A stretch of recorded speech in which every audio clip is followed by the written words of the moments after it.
Hello there, today we are taking a look at licensed LEGO sets on Board Games, Bricks, and Hobbies. A common cry you'll see in LEGO forums these days is that there's too many licensed themes and sets. But is that true? What counts as too many? Obviously, that's going to be something that people have differing opinions on. I myself am one that has cried that there are too many licensed sets on more than one occasion. But for this first section of the video, I want to step aside from my personal view on the topic and just look at the data. Let's look at the numbers and see where this trend is going, and then we'll come back to what I think that means for the hobby as a whole at the end of the video. Now, these days, licensed themes are a dime a dozen. You've got your mainstays like Star Wars and Harry Potter, and other more obscure things that have come and gone, like Avatar: The Last Airbender, which got 2 sets, SpongeBob, which eventually went to Mega, which is a LEGO competitor, and a variety of other things. And one might be inclined to think that this started in 1999 with LEGO Star Wars. But LEGO has been licensing other companies' products for some time now. In fact, the first licensed sets that I could find went back to 1961, and they were essentially just a couple of licensed cars. So you had a Ford, you had an Opel, and you had a Merc. That's short for Mercedes, by the way. But they were just small die-cast cars, similar to a Hot Wheels today, and they came with some Lego bricks and like a little garage that you would put them in.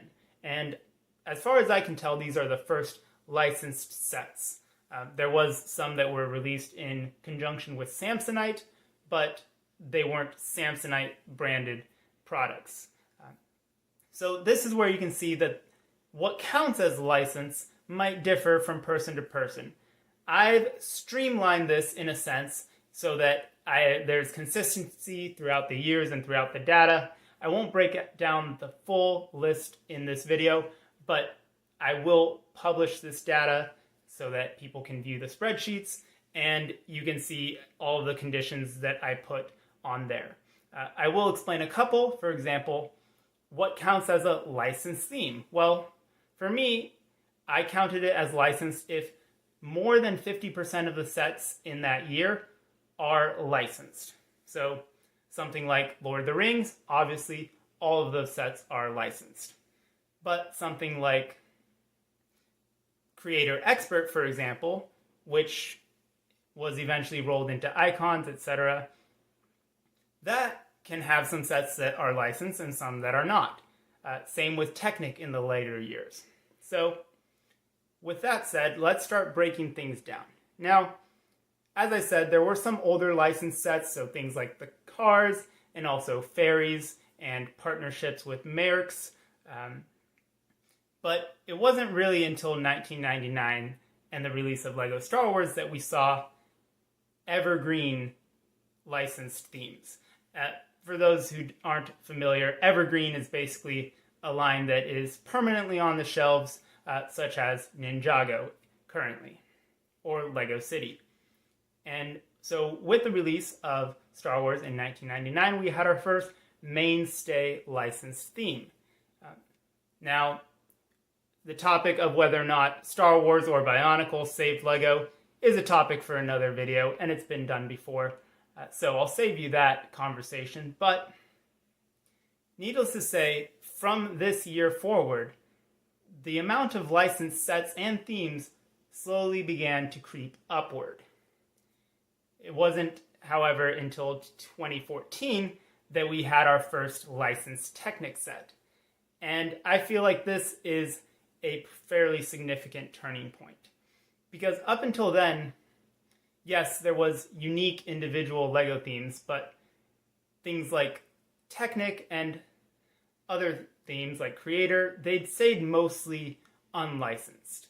So the fact that we had now a licensed Technic set, to me, feels like a significant shift in marketing and in the way that LEGO is licensing and outsourcing and developing their products. Again, I'm not saying that's good or bad, but I do think it is a significant shift. So I'm going to put the data up here for all the licensed themes through the years. And as you can see, it's pretty low until about 2010, 2015.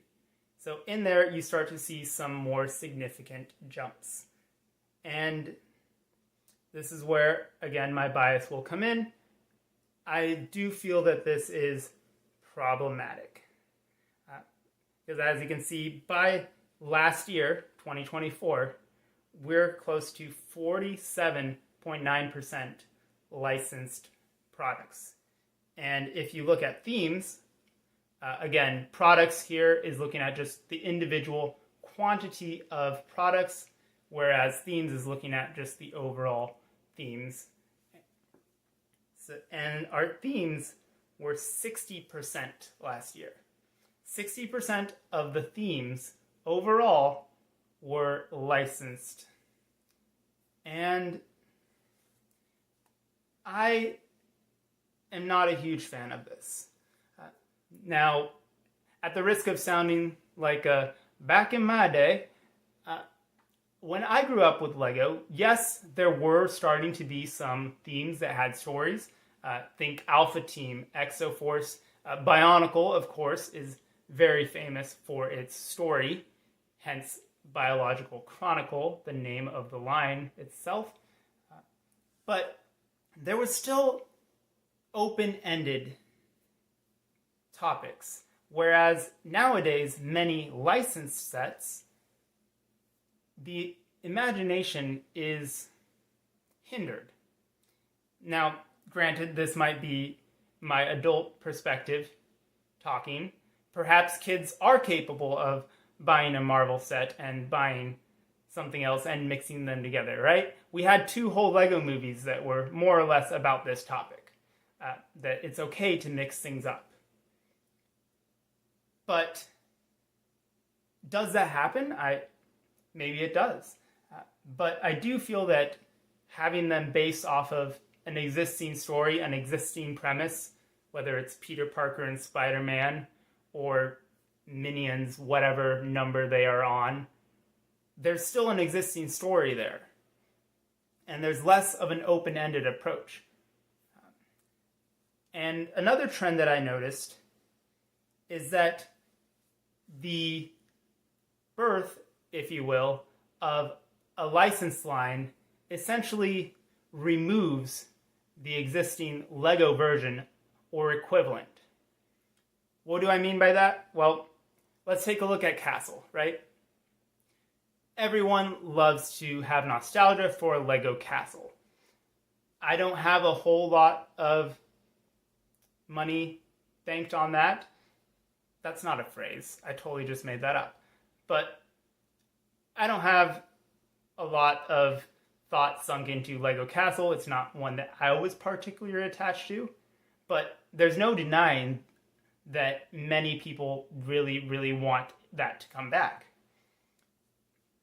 But if you look at Lego through the years, you'll see that Lego Castle drops off significantly with the introduction of Lego Harry Potter. And also, subsequently, Lego Lord of the Rings. This same thing happens with other categories. For example, I've grouped Racers, which was a Lego theme, and Speed Champions. Granted, these did have a gap of a couple years in between, but needless to say, we've had no unlicensed racing sets outside of Lego City, of course, and everything is now just Speed Champions. There are other themes where you can see this sort of trend. For example, Pirates and then Pirates of the Caribbean. Any Lego Dino theme, for example, the original Dino sets and Dino Attack, things like that. We now just have Jurassic World. There has been no original Dino theme. And of course, the most obvious example here is Lego Space.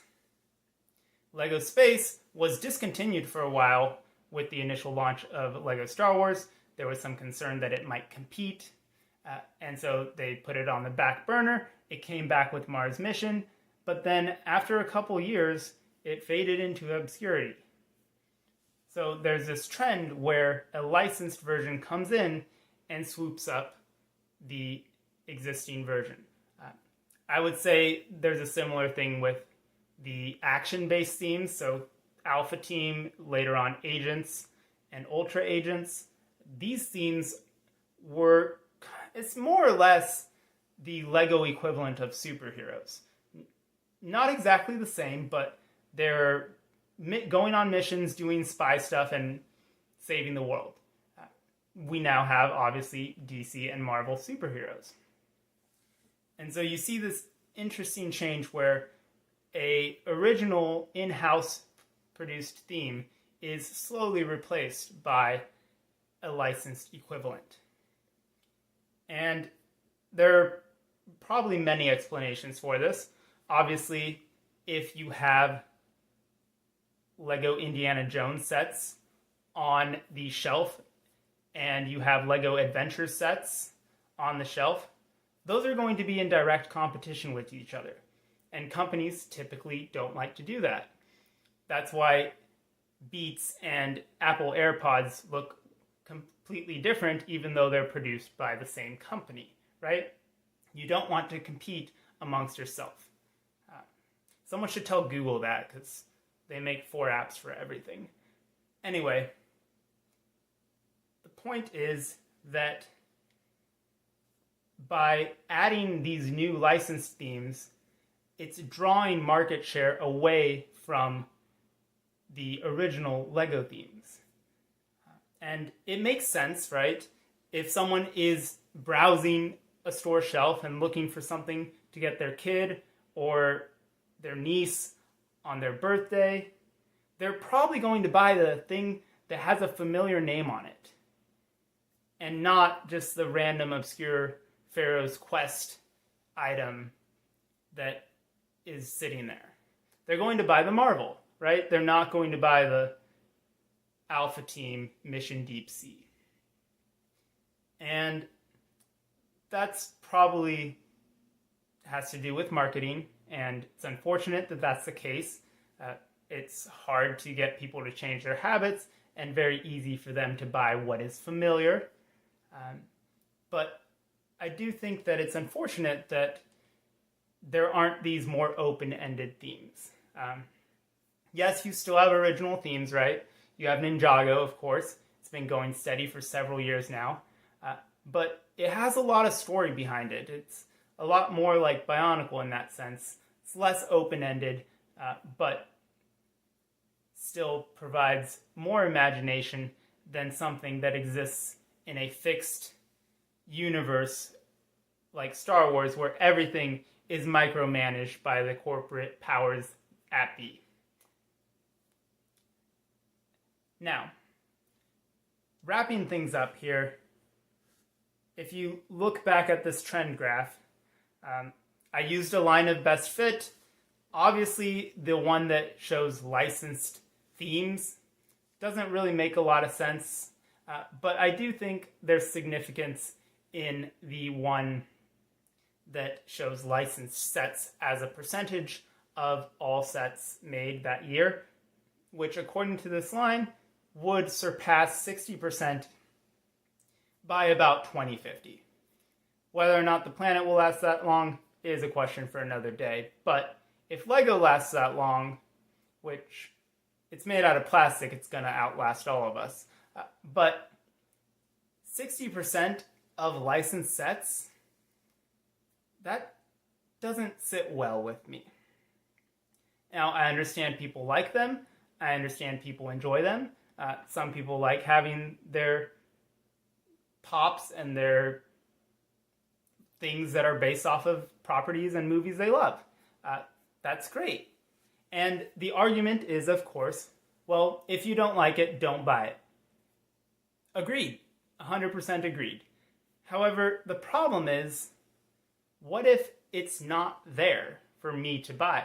What if the option that I want to buy, the unlicensed version, does not exist. I live in the United States, and so stores I frequent are Target and things like that, and as well as local toy stores, because I prefer those. The staff are always much friendlier and also always available. But when I go, most of the shelves are full of Star Wars and Harry Potter and licensed things. The last time I went to a brick and mortar store, there was one single file of Ninjago. There was probably 5 Ninjago sets, a handful of City sets, and then Disney Princess. So the things that I want to buy aren't there. Now, I know that the market has changed. Not everyone buys things from a store, and that's not necessarily representative of what is currently selling due to online sales and things like that. But again, it's that parent trying to buy something for their child. If they go to the store, and even though technically, according to the numbers, there's more unlicensed sets than licensed sets, if the shelf space gives priority to the licensed stuff, and Ninjago and Friends are shoved into a corner, they're not going to sell as much. And that is sad to me. I like original themes. I like the creativeness that the Lego company puts into them. Things like Alpha Team, things like Bionicle, Exoforce. Yes, Ninjago is kind of the spiritual successor to that, but I miss those days. And really, if I want to buy an action-oriented theme today, there's no adventures, there's no Dino, there's Ninjago. That's pretty much it.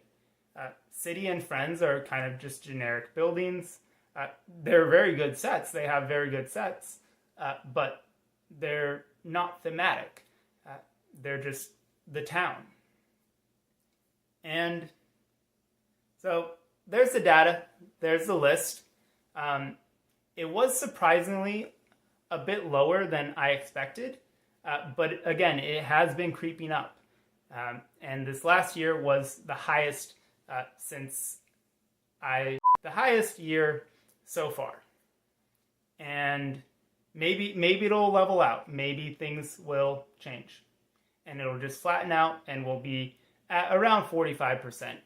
But I'm not sure if that will happen. So, long video, big discussion. I'd like to hear your thoughts in the comments. Again, I'm not trying to be cynical. I'm not trying to have nostalgia over some period of time where a child's plaything was more fun when I was a kid.